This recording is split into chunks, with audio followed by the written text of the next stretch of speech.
এই কথাগুলো বিশেষ করে মেয়েদের উদ্দেশ্যে। একটা গল্প শোনাই, দয়া করে গল্পটা শেষ পর্যন্ত মনোযোগ দিয়ে শুনবেন। এক গ্রামে একটা মেয়ে ছিল। সে অনেক পর্দাশীল ছিল। মেয়েটা সবসময় আল্লাহর কাছে দোয়া করত, আল্লাহ আপনি স্বামী হিসাবে আমার জীবনে এমন একটা ছেলে দিয়েন যেই ছেলে আমার পর্দা রক্ষা করতে পারবে। একদিন একটা ছেলে মেয়ের সামনে গিয়া বলল, আমি আপনাকে বিয়ে করতে চাই, আপনার পর্দা আমি রক্ষা করব। মেয়েটা রাজি হয়ে গেল, তাদের বিয়ে হয়ে গেল। প্রথম প্রথম তাদের সংসার ভালোই চলতেছিল। ছেলেটা খেতে কাজ করত, মেয়েটা ঘরে কাজ করত। ছেলেটা মেয়েটার পর্দা রক্ষা করত। এইভাবে 1 বছর কেটে যাওয়ার পর তাদের ঘরে একটা সন্তান জন্ম নেয়। তারা অনেক খুশি হয়েছিল।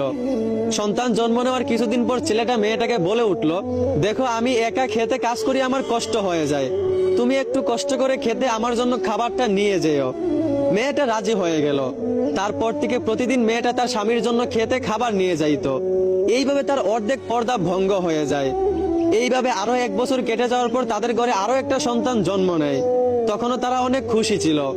তার কিছুদিন পর ছেলেটা আবারও মেয়েটাকে বলে উঠল, দেখো এখন আমাদের ফ্যামিলিটা একটু বড় হয়ে গেছে, আমার পক্ষে একা কাজ করা আর সম্ভব না, তুমি একটু কষ্ট করে আমার সাথে খেতে কাজে একটু হেল্প করবা।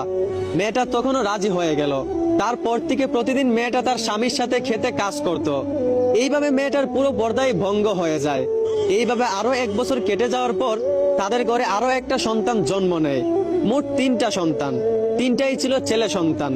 তারা 3জনই একটা পর্যায়ে দেখতে দেখতে অনেক বড় হয়ে যায়। তারা স্বামী স্ত্রীও একটা পর্যায়ে প্রায় বৃদ্ধ হয়ে যায়। একদিন তারা স্বামী স্ত্রী ঘরের বারান্দায় বসে গল্প করতেছিল।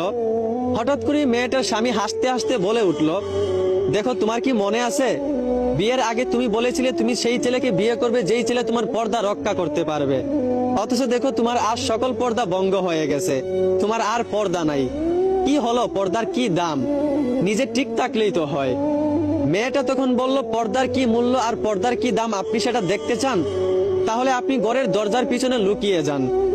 লোকটা সাথে সাথেই ঘরের দরজার পিছনে লুকিয়ে গেল। মেয়েটা তখন সাথে সাথেই চিৎকার করে কান্না করতে লাগলো। মেয়েটার কান্না শুনে মেয়েটার বড় ছেলে এসে জিজ্ঞেস করলো, মা কি হয়েছে, আপনি কান্না করতেছেন কেন? মেয়েটা তখন বলল, তোর বাবা আমার গায়ে হাত তুলেছে, আমাকে নির্যাতন করেছে। বড় ছেলে তখন বলল, মা আপনি কষ্ট পাইয়েন না, বাবা হয়তোবা একটু রাগ করেছে, বাবাই তো আপনাকে ভালোবাসে, বাবাই তো আপনার প্রতি খেয়াল রাখে, রাগ কমে গেলে আবার আপনাকে আদর করবে। এই কথা বলে সান্ত্বনা দিয়ে বড় ছেলে চলে যায়। কিছুক্ষণ পর মায়ের কান্না শুনে মেজো ছেলে ছুটে আসে। মেজো ছেলে এসে জিজ্ঞেস করে, মা আপনি কান্না করতেছেন কেন? মেয়েটা তখন বলল, তোর বাবা আমার গায়ে হাত তুলেছে। এই কথা শুনেই মেজো ছেলে রাগে বলতে লাগলো, বাবার এত বড় সাহস, আজ যদি কাছে পাইতাম বাবাকে লাঠি দিয়ে মারতাম। এই কথা বলেই মেজো